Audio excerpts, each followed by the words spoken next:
नमस्ते दोस्तों।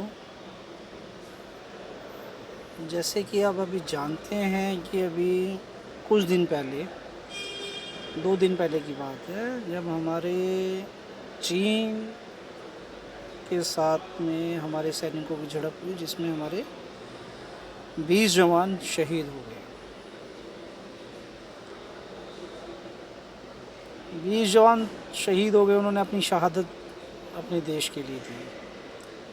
लेकिन उसी शहादत पे अब थोड़ी सी राजनीति होने लग गई है। जैसे कि हमारे जो बुद्धिजीवी अभी इस टाइम सक्रिय हैं, जो हमारे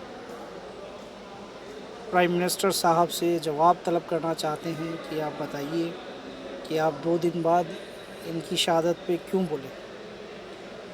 तो मैं ये जानना चाहता हूँ कि उनको क्या हक दिया गया है, या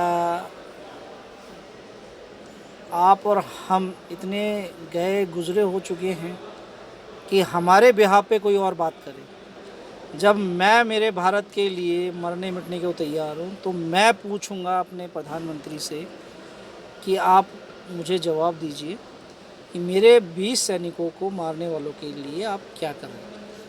मैं किसी ऐसे पर्सन को नहीं बोलने के लिए कहूँगा जिसने कभी देश का हित नहीं चाहा और कभी देश का कोई भला नहीं किया, और जो उनके पूर्वज रहे हैं उन्होंने देश का बेड़ा गर्क कर दिया। जिस चीन को लेके वो सवाल कर रहे हैं आज, क्या उन्हें अपने अतीत से ये भी नहीं सीखा कि उनके पुरखों ने, जब हमारे सैनिक 25 किलोमीटर अंदर जाके अपनी धरती वापस ले चुके थे, तब उनके पुरखों ने ये कहा था कि आप वापस आ जाएं, ये ज़मीन बंजर है और इस ज़मीन पे कुछ होगा नहीं। और हमारे सैनिकों की जो उस टाइम की जो शहादत थी, उनको व्यर्थ कर दिया। अगर उस टाइम में ये चीज़ें हमारे पास वो ज़मीन होती, तो शायद ही चीन आज ये हिमाकत नहीं करता,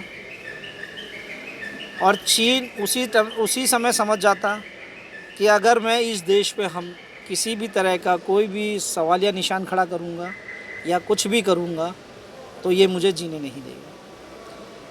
इस बात को आज कम से कम 80 साल से ऊपर हो चुका है, 70 साल से ऊपर हो चुका है, 60-70 साल हो चुके हैं, 60-70 साल हो चुके हैं। माफ़ी चाहूँगा, 80 साल नहीं, 60-70 साल हो चुके हैं। तो मुझे आप सिर्फ ये बताएं कि जो आज से 60 साल पहले जो हो सकता था या जो हो चुका था, क्या ये बुद्धिजीवी उस चीज़ को लेके नहीं बात करेंगे? क्योंकि उस टाइम में उन्होंने जो किया, अगर ये चाहते तो आज चीन का जो सर जितना उठ रहा है, मुझे लगता नहीं है कि ये उठता। नहीं तो उस टाइम में ही 25 किलोमीटर की ज़मीन पे कब्जा, हमारी ही ज़मीन पे कब्जा, हमारी ही ज़मीन थी वो, उस पे चीन ने कब्जा किया और हमने वो चीन से छीना।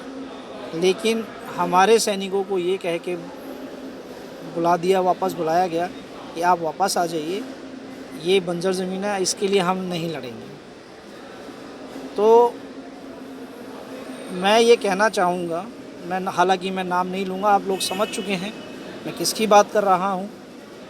और जितना वो माँ बेटा जितना पटर पटर कर रहे हैं, उन्हें नहीं पता कि ये जितना भी बीज बोया है उन्हीं के बाप दादाओं ने ही बोया है। नहीं तो आज ये नौबत ही नहीं आती। अगर ये आज से 60 साल 50 साल पहले अगर ये चीज़ हो गई होती, तो आज शायद ये नौबत ही नहीं आती।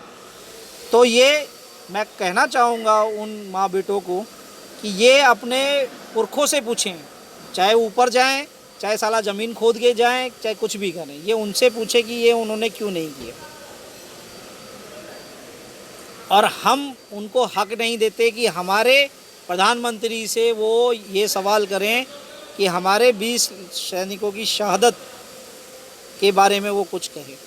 हमारे सैनिक मरे हैं। जब आप इस देश को मानते ही नहीं, आपने ब्रिटिश की नागरिकता ले रखी है या आप बाहर रहते हैं, तो आपको क्या लेना देना इस देश से। मैं मानता हूँ विपक्ष आपका है, लेकिन हम आपको विपक्ष में भी नहीं मानते। और मैं चाहूँगा कि आप हमारे देश या हमारे प्रधानमंत्री के बारे में कुछ ना कहें। और दोस्तों, मैं ये कहूँगा कि इस वीडियो को जितना ज़्यादा से ज़्यादा हो सके तो आप ही अपने उसमें जाने कि ये बुद्धिजीवी जितने भी हैं, ये कुछ नहीं चाहते, ये सिर्फ राजनीति चाहते हैं। और इन्होंने ना तो कभी हमारा भला सोचा है, ना ही सोचेंगे, और ना ही कभी सोच पाएंगे। तो मैं ये विनती करता हूँ आपसे, कभी भी इन लोगों के साथ ना दें। और जो हमारे देश के प्रधानमंत्री जी जो कर रहे हैं वो अच्छा कर रहे हैं, आगे भी अच्छा करेंगे, और अभी तक जो भी किया वो भी अच्छा करेंगे। इससे ज़्यादा मैं कुछ कहना नहीं चाहता। आप देखें आपको क्या करना है। हमें और आपको सोचना है कि हमारा देश का प्रधानमंत्री क्या करे। किसी तीसरे को हक नहीं बनता है कि वो हमारे प्रधानमंत्री को कुछ कहे। बस इतनी ही बात मैं कहना चाहता हूँ। धन्यवाद, नमस्कार।